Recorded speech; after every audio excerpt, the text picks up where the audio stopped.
Another thing that I want to stress here is sometimes I found out by going to following my intuition to go to one place, I would meet somebody that would send me to another place where the goal I wanted was completed. So I always say, I'm going to B to get to A, or maybe I'm going to C to get to F. But you have to trust that there is a divine plan because, and I can't stress this enough to you, you came with a plan. Your soul knows how to get you through what you need to do. My soul knew that I needed to get through school in 2 years at Unity School. And so it helped me to make the right decisions to get that goal done. I would have gone for 5 years otherwise. I thought it was going to take me 5 years because I was only going to have 2 weeks vacation a year at mostly other places. And that meant I could only take two weeks of intense classes at the village. The rest of them I had to pick up when I could. And then most people, 5 years. So I just want to stress that your soul, your inner self knows. And it's not always the thing you think you should do. In fact, sometimes the things I thought I was supposed to do were not the things that really happened. Something different, something better always happens to you. So trust these things. So release your investment in the answer.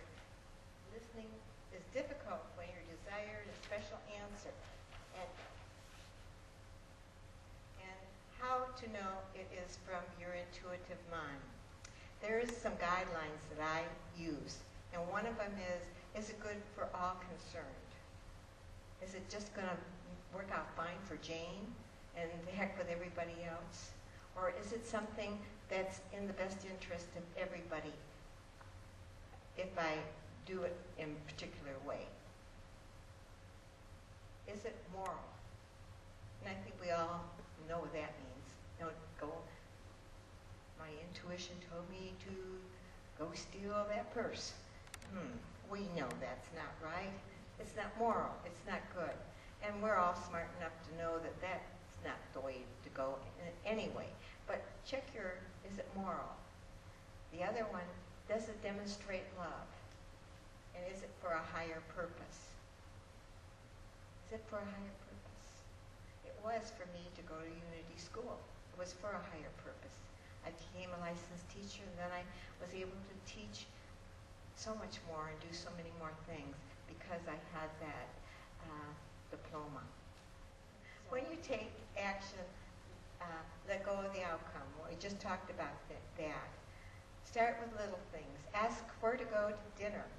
Where should I buy this dress, suit, coat, whatever.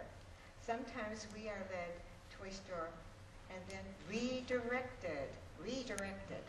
So you're going to one place and you get redirected to another place.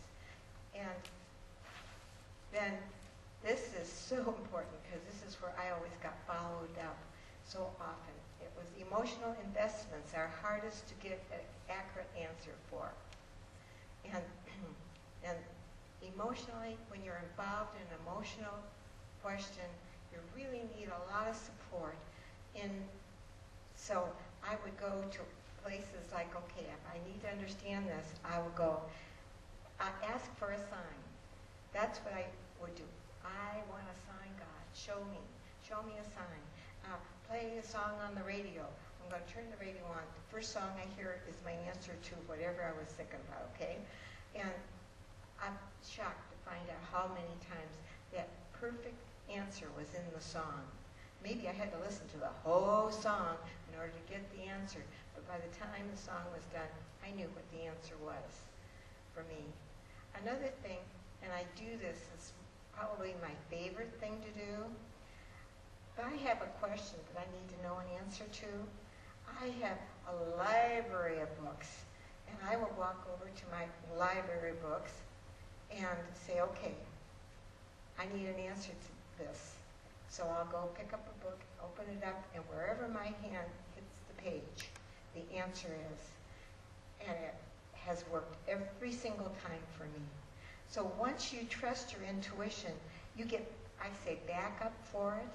The more you trust it, the more it comes to you. Because then I would say, God's not wasting his time. You know, if we're not going to listen, you know, a kid, you tell them not to do something and they keep doing what you tell them not to do, you start to wonder if they're listening to you at all. And God is like that. Well, I don't know if God's like that, but your intuition is like that. If you're not going to listen to it, why should I give you some information? Because you're not going to act on it anyway. Why bother? So the more in tune you get with yourself, and it is a vibration that you recognize. It is an energy that you recognize that won't fail you. So as you meditate, and you are all meditators, you're here every Tuesday night. You are connecting to that part of yourself. You are working on that intuitive nature. You are allowing yourself to still your mind, to allow that information to come. And if you start your meditation with nothing in mind at all, which is most of the time I do now, I will end up 2 or 3 days from now with an automatic answer to something I maybe had questioned earlier that week. I'm sure this has happened to you because we get downloaded or we get connected. I don't know how to call that, but I like to call it download. Do you know what I mean? We'll just use that word because it's easiest for me to communicate. Yes, one of the things is a friend might call and say something that leads you to the answer. A friend might just call you from the blue and give you an answer to something. And that's guidance. That's guidance that's coming to you. You're drawing it to you. You see, once you ask the question, you want an answer. It's like that goes out into the universe, like an arrow goes, shoom, and it gains momentum and comes back to you with an answer. Try it. Try it. Try it. It works. It works. It works. It's gotten me through so many things in my life. And I trust it. I trust my intuition and my guidance. Well, I trust it completely. Anybody that knows me knows that my guidance and information is something I can stand on, I can walk on, I can be at peace with because I know it's the truth. It's the truth of the truth of the truth.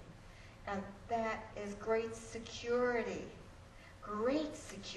to know that you're doing the right thing at the right time no matter what. That gives you security and you begin to feel confident with your decisions. You're not second guessing yourself. I spent so much time in my earlier years second guessing myself, and it was such a waste of time because I would give myself 10 good reasons to do this and 10 good reasons not to do this. So whatever I was trying to decide to do, I was weighing it with this balance, judgment, from one side to the other, then the other side to the other. And then I spent the whole day going around, I call this circle, trying to make a decision. And when I learned to shut up and just sit down and allow spirit in me to help me make that decision, that it was much less complicated, much easier, and much clearer. Because I would second guess either the decision, if I decided to go, maybe I shouldn't have. And if I didn't go, maybe I should have. You know that stuff. It goes in your mind all the time.